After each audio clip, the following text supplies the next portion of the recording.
नमस्कार। अनुभव की सीढ़ी के सभी दर्शकों व श्रोताओं को मेरा प्यार भरा अभिवादन वंदन। दोस्तों, आज जिस पुस्तक की बात मैं करने जा रही हूँ वह एक औपन्यासिक कृति है, रंगराची। उपन्यासकार हैं डॉक्टर सुधाकर अदीब। डॉक्टर सुधाकर अदीब ने हिंदी साहित्य में एमए करने के उपरांत हिंदी उपन्यासों में प्रशासन विषय पर एक महत्वपूर्ण एवं चर्चित शोध प्रबंध रचकर पीएचडी की उपाधि अर्जित की। हिंदी साहित्य के साथ साथ आपने इतिहास का भी गहन अध्ययन किया है। उत्तर प्रदेश सिविल सेवा के विभिन्न प्रशासनिक पदों पर कार्य कर चुके डॉक्टर सुधाकर अदीब उत्तर प्रदेश हिंदी साहित्य के निदेशक के पद को भी आपने शोभायमान किया है। इस शोध प्रबंध के अतिरिक्त अनुभूति, संवेदना, जानी जग की पीर, हथेली पर जान आपके काव्य संग्रह हैं। मृग तृष्णा, देह यात्रा, उजाले अंधेरे, पगडंडी आपके कहानी संग्रह हैं। अथ मूषक उवाच, चींटे के पर, हमारा क्षितिज, मम अरण्य, शान तारीख, महाविराट, महापथ और ये रंगराची आपकी औपन्यासिक कृतियां हैं। आपको अनेक पुरस्कारों व सम्मानों से सम्मानित किया गया है। रंगराची उपन्यास लोक भारती प्रकाशन इलाहाबाद से वर्ष 2015 में प्रकाशित हुआ। 448 पृष्ठों की इस पुस्तक का मूल्य 350 रुपये है। मैं बात करती हूँ रंगराची की। भक्तकालीन साहित्य में मीरा का नाम एक लोकप्रिय कवयित्री एवं श्री कृष्ण के अनन्य आराधिका के रूप में जाना जाता है। वह अपने समय एवं परिवेश की अद्वितीय व्यक्तित्व थी, परंतु आज जिसे हम जानते हैं वह मीरा अपनी वास्तविकता से काफ़ी अलग है। समय के साथ उसके जीवन के संबंध में अनेक चमत्कारपूर्ण एवं मनगढ़ंत कहानियां समाज में प्रचलित होती गईं। लोक ने उसके साहस एवं स्वेच्छाचार के मिथ्या किस्सों को रचकर उसके जीवन के यथार्थ को आच्छादित कर दिया। फलस्वरूप उसका वास्तविक परिचय पीछे छूट गया और गढ़ा हुआ कृत्रिम व्यक्तित्व समाज में प्रतिस्थापित हो गया। ऐसे में वरिष्ठ उपन्यासकार डॉक्टर सुधाकर अदीब की यह कृति रंगराची अत्यंत महत्वपूर्ण है। 18 शीर्षकों में विभक्त यह उपन्यास मीरा के जीवन व काव्य से संबंधित विभिन्न पहलुओं के साथ ही राजघराने में जन्मी कृष्ण दीवानी मीरा के मीराबाई बनने के संघर्ष की अद्भुत गाथा है। यह संघर्ष कृति के प्रथम अध्याय पिया बिन सुनो है मारो देश से लेकर समापन अर्थात मीरा के चिर निद्रा में लीन होने तक सर्वत्र मुखर है। मीरा का जन्म 16वीं शताब्दी में जोधपुर के पास स्थित गांव मेड़ता में 1504 ईस्वी में राव दूदा जी के पुत्र रतन सिंह के घर हुआ। बचपन में एक बारात में दूल्हे को देखकर जिज्ञासु मन पूछ बैठा, मेरा दूल्हा कौन होगा मासा? अरे पगली, यही तो है तेरे दूल्हा, कृष्ण कन्हई, जिन्हें दिन रात तू उठाए उठाए फिरती है। बस फिर क्या था, मीरा ने कृष्ण को ही अपना सर्वस्व मान लिया। कृष्ण प्रेम में डूबी मीरा के युवा होने पर उदयपुर के महाराणा सांगा के पुत्र कुंवर भोजराज के साथ उसका विवाह कर दिया गया। ससुराल आने पर भौतिक रूप से भोजराज की पत्नी होने पर भी मन से श्री कृष्ण को ही पति मानती रही और भोजराज की मृत्यु के पश्चात मीरा ने पति के साथ लीन होना अस्वीकार कर दिया। स्त्री स्वातंत्र्य समर की पहली अनगूंज हमें मीरा के स्वर में सुनाई देती है।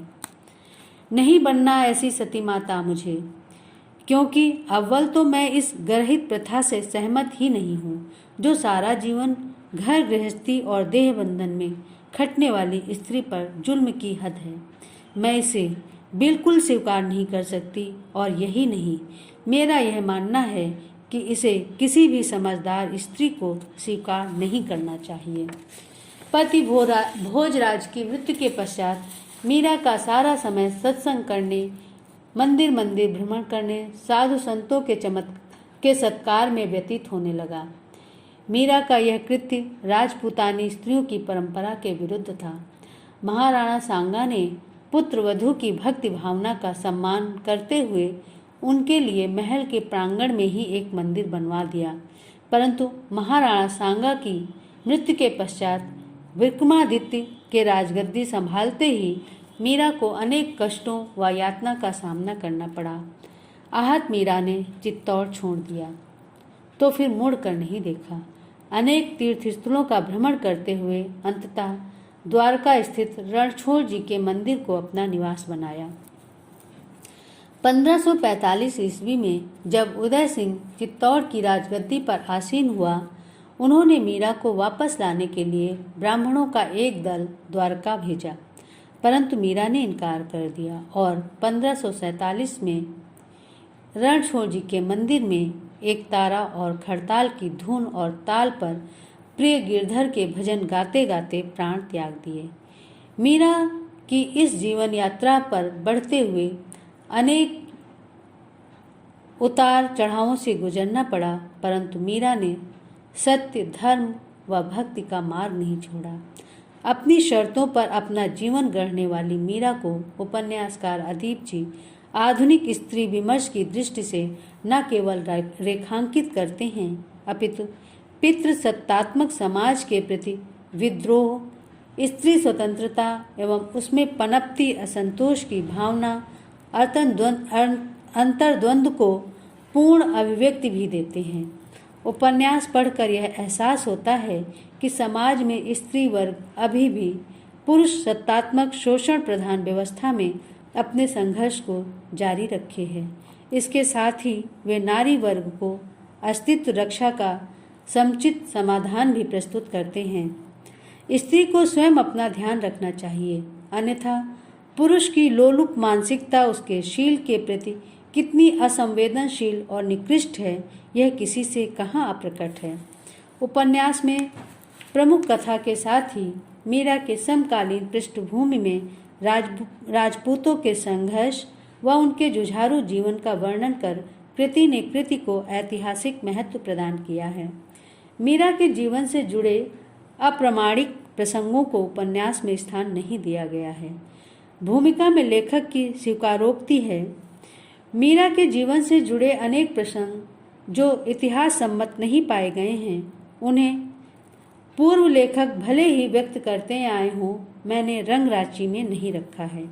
उदाहरण के लिए मीरा जी का संत रैदास की शिष्या होना, मुगल शासक अकबर का तानसेन के साथ मीरा जी का भजन सुनने आना, मीरा जी का गोस्वामी तुलसीदास जी के साथ किया गया कथित पत्राचार आदि। इसी प्रकार लेखक ने सदैव रणछोड़ जी की मूर्ति में विलीन होने के लोक प्रचलित मिथक का निर्वचन करने का सार्थक प्रयास किया। वे लिखते हैं, मीरा जी के पार्थिव शरीर को चुपचाप मंदिर प्रांगण के पिछले द्वार से बाहर ले जाया गया और उनका दाह संस्कार अगले दिन बड़े सवेरे ही गोमती नदी एवं अरब सागर के संगम के निकट बिना किसी धूमधाम के अत्यंत सादगी के साथ छुपते छुपाते कर दिया गया, क्योंकि इसमें मंदिर की मर्यादा का भी प्रश्न था। दाह संस्कार के पश्चात मेवाड़ी ब्राह्मण घोर हताशा के साथ उल्टे पांव चित्तौड़ लौट गए, सारी दुनिया को यह बताने के लिए कि मीराबाई जीते जी रणछोड़ जी के विग्रह में सशरीर समा गई, अन्यथा राणा मेवाड़ सहित वहाँ की बेहाल जनता उनसे हजारों प्रश्न करती। औपन्यासिक कृति में पात्रों का सामंजस्य बेजोड़ है। मीरा संत भक्त से पहले स्त्री है जो दमन के प्रतिरोध में खड़ी है। उसका यह प्रतिरोध साधारण और हाशिए का प्रतिरोध नहीं है, वह भारतीय समाज की निरंतर गतिशीलता का एक रूप है। नारी भीतर नारी के संघर्ष की कथा को लेखक ने मीरा के माध्यम से प्रस्तुत किया है। मीरा के साथ ही उपन्यास के अन्य पात्र जैसे राणा सांगा, रतन सिंह, विक्रमादित्य, उदय सिंह, भोजराज, रायमल, बाबर, शेरशाह सूरी, उदय सिंह, संत जीव गोस्वामी, पाखंडी विष्णुगुप्त, सुकन्या, ललिता, उदा देवी आदि के साथ लेखक तादात्म्य स्थापित करने में सफल सिद्ध है।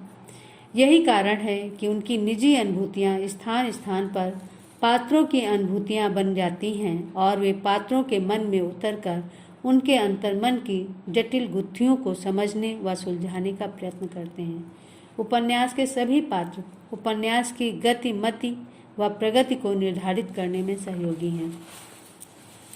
उपन्यास का कथ्य और शिल्प अद्भुत है, जो पाठक को अंत तक बांधे रखता है। कथ्य और शिल्प में नव्यतम प्रयोग कर लेखक ने उपन्यास की भाषा को देश काल परिस्थिति के अनुसार अत्यंत कुशलता से गढ़ा है।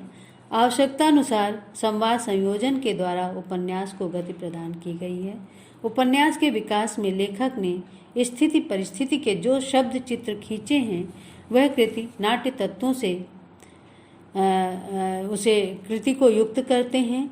लोकोक्तियों, मुहावरों, सूत्रों तथा स्थानीय शब्दों एवं बोली का पात्रों एवं चरित्र के अनुसार प्रयोग कर चमत्कार उत्पन्न किया गया है। मीरा के पदों को उपन्यास में पर्याप्त स्थान दिया गया है, जिससे पूरा उपन्यास ही काव्यमय हो उठा है और पाठक को चंपू काव्य का सा आनंद मिलता है। उपन्यासकार कथ्य और तथ्य के वर्णनों में भावातिरेक में उपन्यास के तत्वों से ऊपर उठकर घटनाओं को तरजीह देता है, जिससे यह एहसास होता है कि कहीं कहीं भूमिका की विषय वस्तु मूल उपन्यास में छनकर अंतर्निहित हो गई है। जैसे वर्तमान उत्तर प्रदेश के झांसी जिले के राष्ट्र कवि मैथिली शरण गुप्त के प्रसिद्ध गांव चिरगांव के निकट एरच कस्बे के पास बेतवा नदी के सूढ़ी घाट पर महाराणा सांगा का छतरी नुमा एक स्मारक बना हुआ है। स्थानीय लोग उस स्थल को सांगा की समाधि कहते हैं। प्रस्तुत औपन्यासिक कृति मीरा के जीवन व समाज के संबंध में पूर्व प्रचलित आख्यानों से परे एक वस्तुनिष्ठ विचारधारा को प्रतिस्थापित करती है और उसके जीवन व समकालीन समाज के विषय में नई जानकारी भी उपलब्ध कराती है।